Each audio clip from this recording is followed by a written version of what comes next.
always be the one you wanna call when it's cold outside. I will always be the one that's right here standing by your side. Open up your heart and let me in. नमस्कार दोस्तों and welcome to my channel. कैसे हैं आप सब? उम्मीद है सब ठीक ठाक होंगे। और आज हम सीबीएसई क्लास 12th का मैथ्स का चैप्टर पढ़ेंगे मैट्रिसेस और सॉल्व करेंगे miscellaneous exercise on chapter number 3 that is our matrices. ठीक है, सो इसको क्वेश्चन नंबर 5 देखते हैं। क्वेश्चन नंबर 4 तक हम ऑलरेडी सॉल्व कर चुके हैं। क्वेश्चन नंबर 5 है, show that the matrix B dash A B यानी कि बी ट्रांसपोज ए इंटू में बी इज सिमेट्रिक और skew symmetric according as A is symmetric और स्क्यू सिमेट्रिक। आपको ये शो करना है कि ये जो मैट्रिक्स है B transpose into A B ये क्या होगा, सिमेट्रिक होगा जब हमारा ए सिमेट्रिक होगा, और ये जो हमारा मैट्रिक्स है ये क्या होगा, स्क्यू सिमेट्रिक होगा जिस समय ए क्या होगा, स्क्यू सिमेट्रिक होगा। यानी आपको ये शो करना है कि ये जो आपको मैट्रिक्स गिवन है इसका सिमेट्रिक और स्क्यू सिमेट्रिक होना डिपेंड करेगा ए पे। मतलब कि अगर ए सिमेट्रिक है तो ये सिमेट्रिक है, अगर ए स्क्यू सिमेट्रिक है तो ये क्या है, स्क्यू सिमेट्रिक है। ये आपने शो करना है यहाँ पे। ठीक है, तो इसका आंसर देखते हैं। सिंपल क्वेश्चन है, तो यहाँ पे सबसे पहले आपको जो प्रूव करना है, जो शो करना है वो लिख लेते हैं। वी नीड टू शो, यहाँ पे आपको क्या शो करना है, बी डैश यानी कि B transpose into A matrix into में B matrix is symmetric if A is symmetric. एक तो भैया आपको ये शो करना है कि ये जो गिवन मैट्रिक्स है ये क्या होगा, सिमेट्रिक होगा जिस समय हमारा ए क्या होगा, सिमेट्रिक होगा। और आपको साथ में क्या प्रूव करना है, and you have to prove that B transpose into A into में B is skew symmetric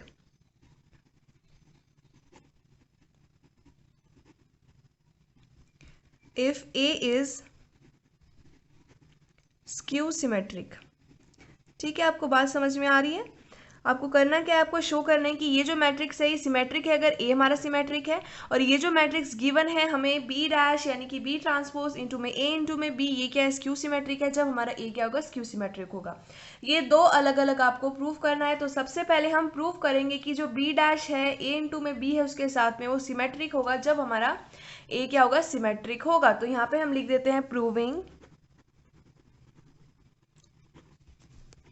B transpose into A into B is symmetric if A is symmetric। तो भाई हम क्या प्रूफ कर रहे हैं, सबसे पहले हम ये प्रूफ कर रहे हैं कि जो हमारा B transpose into A into में B जो मैट्रिक्स है वो सिमेट्रिक है जिस समय हमारा A क्या होगा, सिमेट्रिक होगा। ठीक है, इसको दे दो स्टार या फिर कर दो अंडरलाइन। अब देखो ध्यान से, अब हमने क्या प्रूफ करना है कि जो बी डैश ए इंटू में बी है वो सिमेट्रिक है जब ए सिमेट्रिक होगा। जब कोई भी हमारा मैट्रिक्स सिमेट्रिक होता है तो जो उसका ट्रांसपोज होता है वो क्या होता है, वही होता है, यानी कि पॉजिटिव ऑफ ए होगा। अगर आप ए को बोल रहे हो कि ए सिमेट्रिक है यानी कि जब आप ए डैश यानी कि ए ट्रांसपोज करोगे तो वो ए ही आएगा, ये होता है हमारा सिमेट्रिक। और अगर ए हम स्क्यू सिमेट्रिक बोल रहे हैं तो यानी कि ए ट्रांसपोज क्या आएगा, माइनस ऑफ ए आएगा।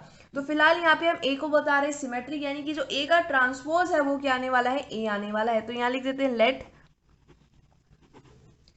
A B a symmetric matrix. A क्या है, एक सिमेट्रिक मैट्रिक्स है, क्योंकि ऑलरेडी हमें बोला है कि अगर ए सिमेट्रिक होगा तभी तुम्हें इसको सिमेट्रिक प्रूफ करना है। तो सबसे पहले हमने मान लिया कि ए क्या है भाई, सिमेट्रिक मैट्रिक्स है, यानी कि देन जब ए ट्रांसपोज करोगे तब क्या आएगा, पॉजिटिव ऑफ ए आएगा। इसको दे दो इक्वेशन नंबर 1 का नाम। अब देखो आपको क्या करना है, अब आपको प्रूव करने की ये तो हमारा क्या आ गया, सिमेट्रिक आ गया। अब ये भी सिमेट्रिक है यानी कि इसका ट्रांसपोज करोगे, अगर देखो आपने ए डैश किया यानी ए ट्रांसपोज किया तो पॉजिटिव ऑफ ए आया। अगर आपको इसको प्रूव करना है कि ये हमारा सिमेट्रिक है तो आपको इसको ट्रांसपोज करना है, और अगर ये बी डैश ए इंटू में बी आता है तो यानी क्या ये सिमेट्रिक है।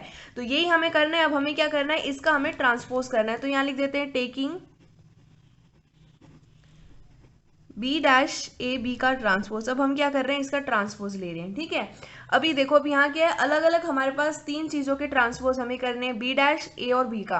तो हम क्या कर लेते हैं कि बी डैश तो खुद एक हमारा मैट्रिक्स गिवन है, ये दोनों आपस में मल्टीप्लाई टाइप हो रहे, तो हम क्या करते हैं इन दोनों को पी मान लेते हैं, या बी तो नहीं मान सकते, बी हमारा ऑलरेडी है। तो बी के अलावा कोई भी अल्फाबेट मान लो, तो यहाँ पे हम पी मान लेते हैं। ठीक है, तो यहाँ लिख देते हैं लेट ए बी को हम मान लेते हैं कि पी है, ताकि हमारे लिए इजी हो जाए। लास्ट में जो पी होगा उसको हम रिप्लेस कर देंगे ए बी से, ठीक है, ताकि हमारे पास और कोई गड़बड़ ना हो।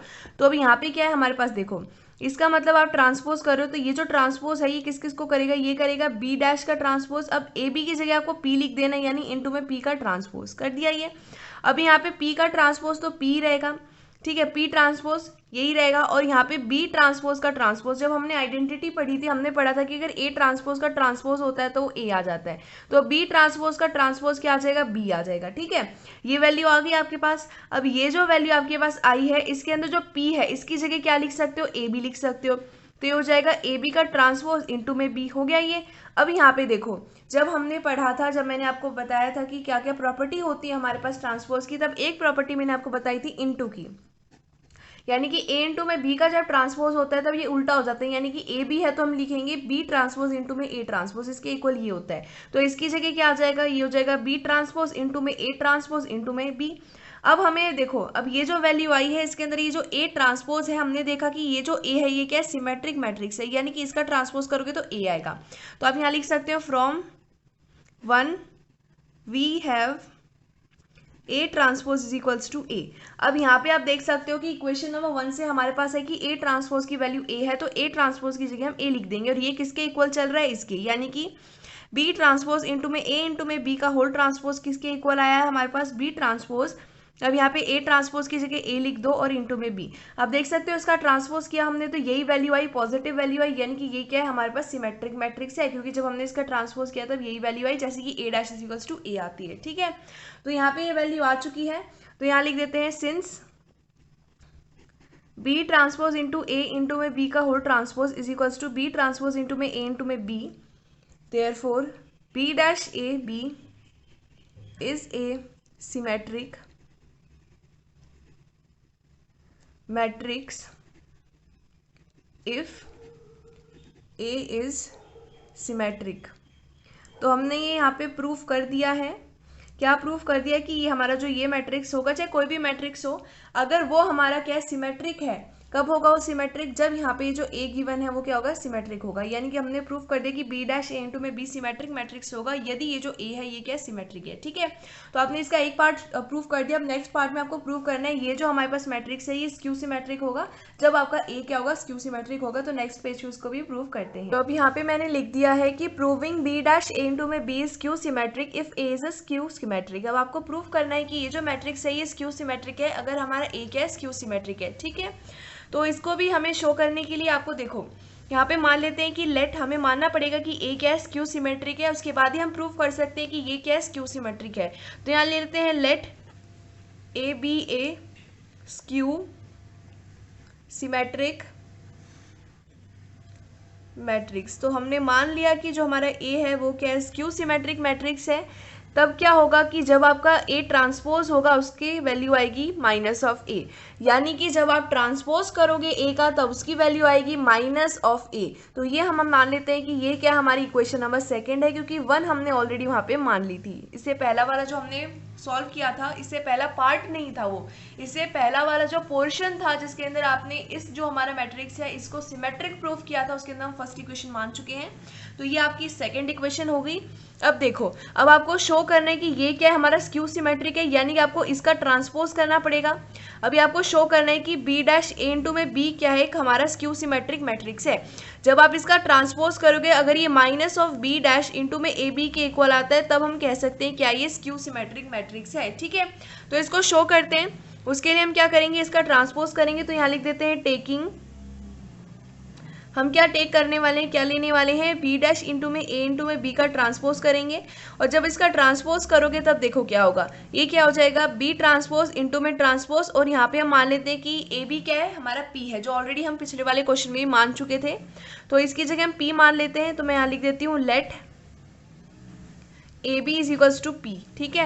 आप इसकी जगह कोई और अल्फाबेट भी मान सकते हैं बी के अलावा, क्योंकि बी यहाँ पे ऑलरेडी प्रेजेंट है, ठीक है। अब ए इंटू में बी की जगह हम ले लेंगे पी, और इसका भी हमें क्या करना है, ट्रांसपोज करना है, ठीक है, करना है अब हमें। तो जो बी ट्रांसपोज इंटू में ट्रांसपोज है, तो हमें पता है कि ए ट्रांसपोज इंटू में ट्रांसपोज क्या होता है, ये क्या होता है, ए होता है, इंटू में नहीं, मतलब ए ट्रांसपोज का ट्रांसपोज क्या होता है, ए होता है। उसी तरह बी ट्रांसपोज का ट्रांसपोज क्या हो जाएगा, बी हो जाएगा।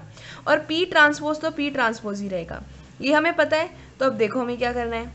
अब ये जो हमारे पास P ट्रांसपोज है, इसकी जगह आप ए भी लिख सकते हो, तो ये हो जाएगा ए बी, और यहाँ पे क्या है इसका ट्रांसपोज है, और यहाँ पे क्या है हमारे पास बी है हमारे पास बी। ठीक है, अब ये जो ए इंटू में बी का ट्रांसपोज है, ये क्या हो जाएगा बी ट्रांसपोज इंटू में ए ट्रांसपोज इंटू में बी। ये भी मैंने आपको बताया था कि ए इंटू में बी का जब ट्रांसपोज करते हो तब ये हो जाता है बी ट्रांसपोज इंटू में ए ट्रांसपोज, है ना। अब ये देखो, अब ये है बी ट्रांसपोज। अब इक्वेशन नंबर हमारे पास जो सेकंड है, इससे ए ट्रांसपोज की वैल्यू क्या है माइनस ऑफ ए है, तो ए ट्रांसपोज की जगह लिख देंगे माइनस ऑफ ए इंटू में बी। अब आप यहाँ पे मेंशन कर दो from second A transpose is equals to minus of A. Equation number second से हमें ये बात पता चली है कि ए ट्रांसपोज यहाँ पे क्या है माइनस ऑफ ए है, जिस समय ए क्या है स्क्यू सिमेट्रिक मैट्रिक्स है। ठीक है, अब ये जो माइनस है ये बाहर आ सकता है क्योंकि ये मल्टीप्लाई कर रहा है, तो ये हो जाएगा माइनस ऑफ बी डैश यानी कि बी ट्रांसपोज इंटू में ए इंटू में बी। अब ये जो वैल्यू है ये किसके इक्वल चल रही है, ये चल रही है इसके इक्वल, यानी कि बी ट्रांसपोज इंटू में ए इंटू में बी का होल ट्रांसपोज। अब आप देख सकते हो इसकी वैल्यू क्या आई माइनस ऑफ ए आई, एक तरीके से क्या है A transpose is equal to minus of A. अब यहाँ पे आप देख सकते हो कि यहाँ लिख देते हैं since B transpose into A into में बी का whole transpose is equal to minus of B transpose into में ए बी। तो यहाँ पे इसका मतलब क्या हुआ कि hence b dash a into में b is a skew symmetric matrix if a is skew symmetric। अब यहाँ पे जाके आपका ये क्वेश्चन पूरा सॉल्व हो जाता है। आपने शो कर दिया कि बी ट्रांसपोज इंटू में ए बी क्या होगा स्क्यू सिमेट्रिक मैट्रिक्स होगा, जिस समय हमारा ए क्या है स्क्यू सिमेट्रिक है। ठीक है, तो ये था आपका क्वेश्चन नंबर 5। अब हम देखेंगे अपना क्वेश्चन नंबर 6। तो यहाँ पर अब मैंने क्वेश्चन नंबर 6 लिख दिया है। Find the value of x y z if the matrix A is equals to 0 2 y z x y minus z x minus y और जेड।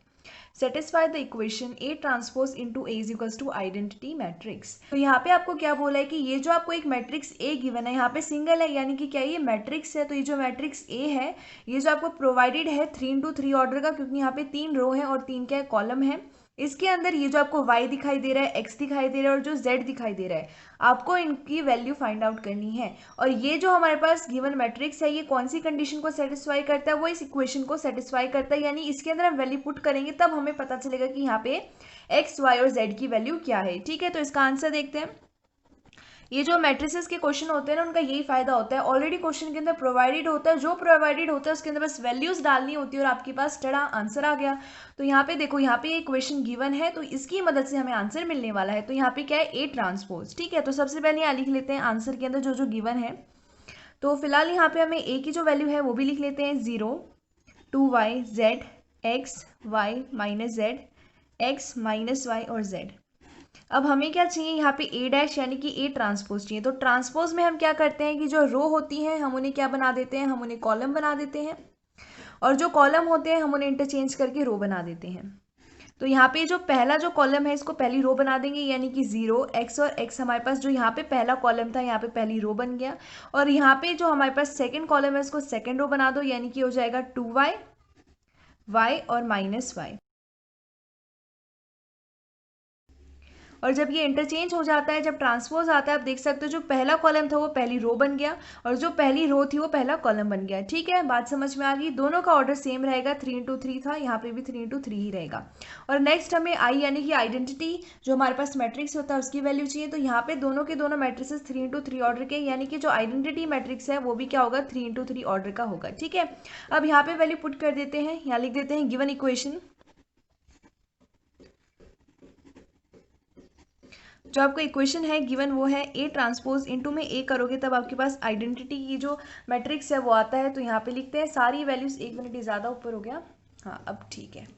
तो ए ट्रांसपोज की जो वैल्यू है वो यहाँ लिखते हैं। ए ट्रांसपोज की वैल्यू है 0 x x 2 y y minus y z minus z और इधर भी z, और इनटू में भाई साहब आपको करना है a यानी कि 0 x x 2 y y minus y z minus z z, और इसके इक्वल क्या आना चाहिए, 3 into 3 ऑर्डर का आइडेंटिटी मैट्रिक्स आना चाहिए। वो क्या होता है, 1 0 0 0 1 0 0 0 1, यानी कि जो डायगोनल वाले एलिमेंट होते हैं वो 1 होते हैं और जो नॉन डायगोनल एलिमेंट है वो सारे के सारे 0 होते हैं। ठीक है, और यहाँ पे ऑर्डर क्या है, हर एक जो आप देख सकते हो तीनों जो सेट हैं, यानी कि जो टोटल मैट्रिसेस यहाँ पे क्योंकि ज़्यादा है तो मैट्रिसेस हैं, तो इनका ऑर्डर क्या है, 3 into 3 है। ठीक है, अब यहाँ पे आपको क्या करना है, जो लेफ्ट हैंड साइड है यानी कि ए ट्रांसपोज इनटू में ए है, इनको आपको कर देना है मल्टीप्लाई। तो मल्टीप्लाई करने के मैंने आपको सिंपल सा तरीका बताया कि इस साइड तो आप खींच लो एक हॉरिजॉन्टल लाइन और इस साइड खींच लो वर्टिकल लाइन। ऐसा करने से क्या होता है, गलतियाँ कम होती हैं। तो कर देते हैं मल्टीप्लाई। 0 इंटू में 0 हो जाएगा 0, एक्स इंटू में एक्स हो जाएगा प्लस में एक्स का स्क्वायर, एक्स इंटू में एक्स हो जाएगा प्लस में एक्स का स्क्वायर। ठीक है, उसके बाद नेक्स्ट 0 इंटू में 2y हो जाएगा 0, एक्स इंटू में y हो जाएगा प्लस में एक्स वाई, और यहाँ पे x इंटू में माइनस वाई हो जाएगा माइनस एक्स वाई। उसके बाद 0 इंटू में z हो जाएगा आपके पास 0, x इंटू में माइनस जेड हो जाएगा माइनस एक्स जेड, ये हो जाएगा x इंटू में z हो जाएगा आपके पास प्लस में एक्स जेड। सिमिलरली ये वाली जो रो है ये तीनों कॉलम को 1 1 करके मल्टीप्लाई करेगी, तो 2y इंटू में 0 हो जाएगा 0, y इंटू में x हो जाएगा प्लस में x y, minus y into में x हो जाएगा माइनस एक्स वाई। यहाँ पे 2y इंटू में 2y आपके पास क्या हो जाएगा, ये हो जाएगा आपके पास 4y स्क्वायर। उसके बाद नेक्स्ट यहाँ पे हो जाएगा y इंटू में y हो जाएगा आपके पास प्लस में y square, minus y into में माइनस वाई यानी कि प्लस में हो जाएगा y का स्क्वायर। उसके बाद नेक्स्ट 2y इंटू में हमारे पास है z यानी कि हो जाएगा 2yz, ये है y इंटू में ये क्या है आपके पास माइनस z है, तो ये हो जाएगा माइनस सॉरी x नहीं, ये है y इंटू में z यानी कि माइनस yz, और ये हो जाएगा माइनस y इंटू में z आपके पास हो जाएगा माइनस में yz। उसके बाद नेक्स्ट z इंटू में 0 हो जाएगा 0, माइनस z इंटू में x हो जाएगा माइनस zx, उसके बाद z इंटू में x हो जाएगा प्लस में zx। ये लिखते लिखते बोलते समय थोड़ा इधर उधर गड़बड़ हो जाती है, सो ध्यान से करना है, मैं भी ध्यान से कर रही हूँ। 2y इंटू में z हो जाएगा आपके पास 2yz, और माइनस z इंटू में y हो जाएगा माइनस zy। उसके बाद z इंटू में माइनस y हो जाएगा माइनस zy। उसके बाद z इंटू में z हो जाएगा भाई साहब z स्क्वायर, माइनस z यानी कि प्लस में z का स्क्वायर, और z इंटू में z हो जाएगा आपके पास प्लस में z का स्क्वायर। ठीक है, अब हमने एकदम सही कर दिया है। ठीक है ठीक है ठीक है, हो गया। तो यहाँ पे लिखते हैं LHS की वैल्यू, यहाँ पे जो ऐड हो रहा है उसको ऐड कर दो, जो सब्सट्रैक्ट हो रहा है उसको सब्सट्रैक्ट, तो ये हो जाएगा एक्स स्क्वायर यानी कि 2x का स्क्वायर, ये हो जाएगा xy माइनस में xy कैंसिल यानी कि 0, यहाँ पे भी zx माइनस में zx कैंसिल यानी कि 0। उसके बाद यहाँ पे भी कैंसिल हो गए यानी कि 0, और उसके बाद यहाँ पे 4 प्लस यहाँ पे देखो सारे y स्क्वायर है ऐड हो जाएंगे 4 5 6 यानी कि 6y का स्क्वायर। उसके बाद यहाँ पे क्या है, ये है देखो 2yz माइनस yz यानी कि माइनस 2yz, और 2yz माइनस में yz कैंसिल यानी कि 0। उसके बाद यहाँ पे zx माइनस में zx 0 हो गया। उसके बाद यहाँ पे देखोगे तो ये हो जाएगा माइनस zy माइनस 2zy और 2yz माइनस में 2 हमारे पास yz कह लो या zy कह लो कैंसिल हो गई यानी कि 0। उसके बाद ये हो जाएगा 3z स्क्वायर, ये वैल्यू आ गई।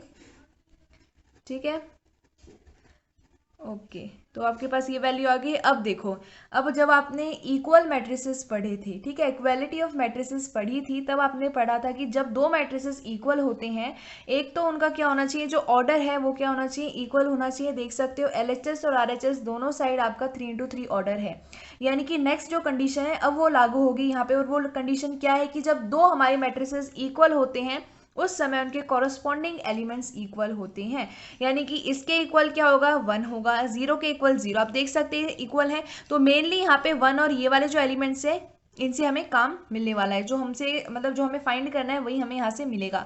क्या मिलेगा, आपको क्या करना है कि since the matrices are equal hence corresponding elements are also equal. और उसके बाद क्या करना है, 2x square is equals to 1 करेंगे, 6y square is equals to 1 करेंगे, 3z square is equals to 1 करेंगे, क्योंकि 0 और 0 को इक्वल करके कुछ नहीं मिलेगा। लेकिन अगर इनके जब कॉरस्पॉन्डिंग एलिमेंट्स इक्वल करोगे तब हमें x, y और z की वैल्यू मिल जाएगी, जो हम नेक्स्ट पेज पे वही फाइंड करते हैं। तो यहाँ पे मैंने अब नेक्स्ट पेज पे लिख दिया है, जो हमारे पास मैट्रिसेस इक्वल आए थे तो मैंने यहाँ पे मेंशन भी कर दिया है। Since matrices are equal therefore corresponding elements are also equal, इसलिए मैंने यहाँ पे जो कॉरस्पॉन्डिंग एलिमेंट्स है उनको इक्वल करके लिख दिया है। हमें इस क्वेश्चन के अंदर x, y और z की वैल्यू फाइंड करनी थी। जब मैट्रिसेस इक्वल आ गए, जब कॉरस्पॉन्डिंग एलिमेंट्स को हमने इक्वली लिखा, तब हमें यहाँ से हमें देख सकते हैं हम कि हमें यहाँ से x, y और z की वैल्यूज मिल जाएंगी। तो यहाँ पे x square is equals to हो जाएगा 1 डिवाइड में 2, तो x की वैल्यू क्या आएगी, plus minus under root of 1/2। ठीक है, ये हमारे पास x की वैल्यू आ गई। उसी तरह यहाँ पे y की वैल्यू कितनी आएगी, y² इज इक्वल्स टू 1/6 हो जाएगा। y की वैल्यू आएगी प्लस माइनस में 1/6। उसी तरह यहाँ पे वैल्यू आएगी z की, z² इज इक्वल्स टू 1/3, क्योंकि यहाँ पे मल्टीप्लाई में थे तो उस साइड जाएंगे तो डिवाइड हो जाएंगे। और उसके बाद ये जब स्क्वायर हटता है तो दूसरी तरफ लगता है रूट, वो भी प्लस और माइनस के साथ में। तो ये हो जाएगा z की वैल्यू आएगी plus minus under root of 1/3। ये आपके पास वैल्यू आ चुकी है, तो यहाँ लिख देते हैं 10 required value of x is equals to plus minus under root of 1/2, y is equals to plus minus under root 1/6 and z is equals to plus minus under root of 1/3। इसलिए हमारे पास ये रिक्वायर्ड वैल्यू आ चुकी है जो हमें चाहिए थी। तो ये था हमारा क्वेश्चन नंबर 6। तो जी अब मैंने यहाँ पे क्वेश्चन नंबर 7 लिख दिया है। For what values of x, यहाँ पे एक मैट्रिसेस गिवन है, इसका ऑर्डर देख सकते हो, 1 यहाँ पे रो है और 3 यहाँ पे कॉलम है, यानी कि 1 इंटू 3। इसका ऑर्डर है 3 इंटू में 3 और इसका ऑर्डर कितना है यहाँ पे 3 तो हमारे पास रो है और एक क्या है, कॉलम है। तो आपको करना है क्या कि आप देख सकते हो जब आप इन तीनों को मल्टीप्लाई करोगे तब ये हमारे पास नल मैट्रिक्स यानी कि जीरो मैट्रिक्स के इक्वल आना चाहिए। तो ये जो मैट्रिसेस गिवन है आपको इनको आपस में मल्टीप्लाई करना है और उसके बाद यहाँ पे जो वैल्यूज आएगी कॉरेस्पॉन्डिंग एलिमेंट्स की मदद से आपको क्या करना है, यहाँ पे आपको कोई भी चीज़ ऐसी यूज़ करनी है ताकि आपके पास x की वैल्यू आ जाए। देखो मैंने आपको पहले भी बताया कि ये वाले जो मैट्रिक्स के क्वेश्चन होते हैं ऑलरेडी प्रोवाइडेड है, सब कुछ क्या करना है, इनको मल्टीप्लाई करना है। इनको मल्टीप्लाई करोगे तब आपके पास x की वैल्यू आ जाएगी। x की वैल्यू चाहिए तो इसका आंसर देखते हैं, बहुत ही ज़्यादा सिंपल है। देखो हम क्या करेंगे, सबसे पहले हमने अभी तक ऐसा कोई मेथड नहीं सीखा कि हम एक ही बार में 3 मैट्रिक्सेस को जो मल्टीप्लाई कर रहे हैं, नहीं सीखा ना हमने। तो हम क्या करेंगे, हमने 2 को एक साथ मल्टीप्लाई करना सीखा है।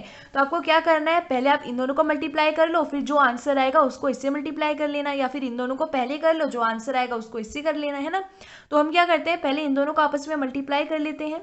तो जब इनको आपस में मल्टीप्लाई करोगे तो यहाँ पे एक हमारे पास क्या है, एक ही हमारे पास यहाँ पे रो है और यहाँ पे इस तरीके से आपको वर्टिकली, मैंने आपको बताया था कि अगर आपको हार्ड लगता है मल्टीप्लाई करना तो यहाँ पे वर्टिकली लाइन खींच लो। तो यहाँ पे मैंने क्या किया, यहाँ पे मैंने मल्टीप्लाई करने के बाद लिख दिया। ठीक है, क्या लिखा मैंने, कैसे लिखा, देखो 1 इंटू में 1 हो जाएगा 1, 2 इंटू में 2 हो जाएगा 4, फिर 1 इंटू में 1 हो जाएगा 1, फिर 1 इंटू में 2 हो जाएगा 2, फिर 2 इंटू में 0 हो जाएगा 0, 1 0 जा 0, उसके बाद 1 0 जा 0, 2 1 जा 2 और उसके बाद 1 इंटू में 2 हो जाएगा 2। ठीक है, इस तरीके से हमने क्या किया, इसको मल्टीप्लाई कर दिया। अब इसको मल्टीप्लाई करने के बाद ये जो हमारे पास एक नया मैट्रिक्स आया है, आपको क्या करना है, अब ये जो हमारा बचा हुआ था इसके साथ इसको मल्टीप्लाई करना है। ठीक है, मल्टीप्लाई कर देते हैं, उससे पहले इसकी वैल्यूज लिख लेते हैं।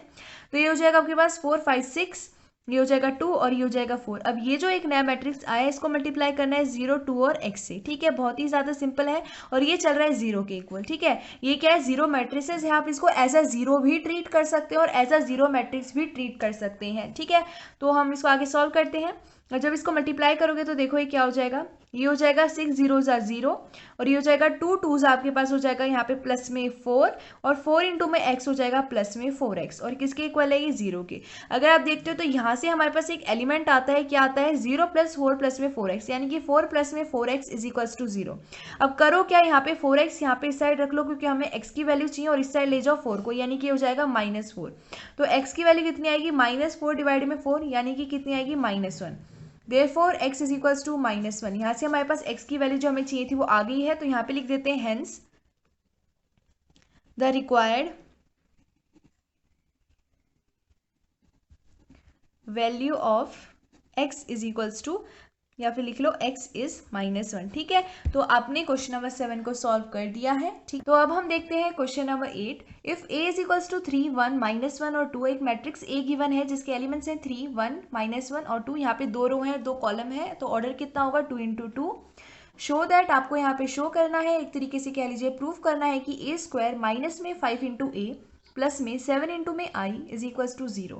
यहाँ पे 0 का मतलब होता है कि एक ऐसा मैट्रिसेस जिसके एलिमेंट्स क्या होंगे, 0 होंगे, यानी कि यहाँ पे 0 का मतलब क्या है, ये कितने ऑर्डर का है, ये है 2 इंटू 2 ऑर्डर का। तो ये जो हमारे पास 0 मैट्रिसेस होगा ये होगा 0 0 0 और 0, यानी कि 2 इंटू 2 ऑर्डर का क्या होगा, एक 0 मैट्रिसेस होगा। ठीक है, यानी कि नल मैट्रिक्स होगा आप कह सकते हैं।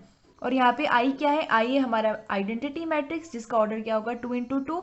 तो यहाँ पे और कोई भी सिंबल के रूप में कोई भी मैट्रिक्स गिवन हो, चाहे नल मैट्रिक्स हो यानी कि जीरो मैट्रिक्स हो या फिर कोई आइडेंटिटी मैट्रिक्स हो, तो उसका जो ऑर्डर होगा वो डिपेंड करेगा हमारी गिवन मैट्रिसेस के ऊपर। ठीक है, आगे बात समझ में। तो इसका आंसर देखते हैं। सबसे पहले यहाँ पे आपको ए स्क्वायर कैलकुलेट करना पड़ेगा, तो यहाँ लिख देते हैं फर्स्ट कैलकुलेट ए स्क्वायर। तो ए स्क्वायर को कैलकुलेट करोगे यानी कि ए इंटू में ए करोगे, तो ए इंटू में ए, तो ए की वैल्यू है 3 1 -1 और 2।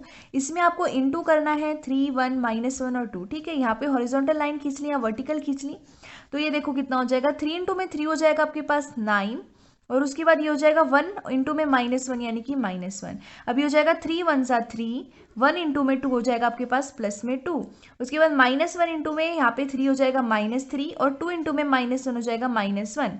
सॉरी, ये हो जाएगा -2, गलती से लिख दिया ये मैंने और बोला भी गलती से ही था। तो ये हो जाएगा -1 इंटू में 3 हो जाएगा -3, और 2 इंटू में -1 हो जाएगा -2, मुझे माफ़ कर दीजिए। तो ये हो जाएगा -1 इंटू में 1 यानी कि -1, 2 इंटू में 2 हो जाएगा प्लस में 4। अब ये जो वैल्यू आई है ये आएगा A square. Therefore A square is equals to, A square की वैल्यू आएगी 9 माइनस में 1 हो जाएगा 8, 3 प्लस में 2 हो जाएगा आपके पास 5, और -3 -2 हो जाएगा -5, और 4 माइनस में 1 हो जाएगा 3। तो ये आ गया आपके पास ए स्क्वायर की वैल्यू। नाउ टू प्रूव, अब आपको प्रूफ क्या करना है, आपको प्रूफ करना है ए स्क्वायर माइनस में 5 इंटू में ए प्लस में 7 इंटू में आई की वैल्यू होगी एक जीरो मैट्रिसेस। तो यहाँ पे बस वैल्यूज पुट करनी है। तो ए स्क्वायर की वैल्यू हमने देखी है 8 5 -5 और 3, माइनस में 5 इंटू में ए, तो ए की वैल्यू है 3 1 -1 और 2, प्लस में 7 इंटू में आई यानी कि 1 0 0 1 इज इक्वल्स टू, हमें प्रूफ करना है ये 0 0 0 0 के इक्वल है। बहुत ही ज़्यादा सिंपल है, बिल्कुल टेंशन नहीं लेनी है, सब कुछ हमें दिखाई दे रहा है, हमें LHS और RHS प्रूफ करना है। तो ये है 8 5 -5 और 3, और ये बन जाएगा, ये जो ये माइनस है, ये माइनस का साइन है, इक्वल कहाँ से लगा दिया। तो ये जो 5 है ये हर एक एलिमेंट को मल्टीप्लाई करेगा, तो ये हो जाएगा 15 5 -5 और 10, और यहाँ पे जो 7 है ये भी हर एक एलिमेंट को मल्टीप्लाई करेगा, 7 0 0 7 ये बन जाएगा।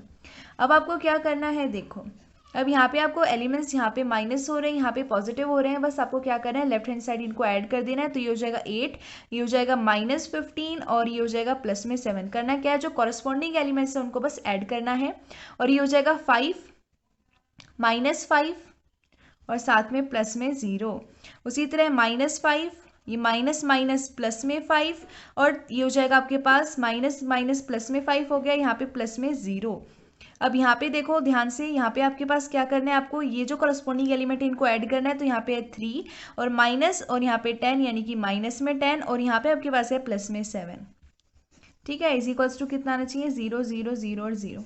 यहाँ पे देखो कितना हो जाएगा, 7 प्लस में 7 14, प्लस में 1 15, 15 माइनस 15 0, 5 माइनस 5 0 और प्लस में 0 यानी कि 0, 5 माइनस 5 0, 7 प्लस 3 10, 10 माइनस 10 0। अब यहाँ पे आप देख सकते हैं कि therefore LHS is equals to RHS, यानी कि यहाँ पे आपने प्रूव्ड कर दिया है कि जो आपके पास ए स्क्वायर माइनस में 5a प्लस में 7 आई था वो जीरो मैट्रिसेस के इक्वल है। तो यहाँ पे हमने क्वेश्चन नंबर 8 तक सॉल्व कर लिया है इस वीडियो के अंदर। आई होप आपको समझ आया होगा। धन्यवाद।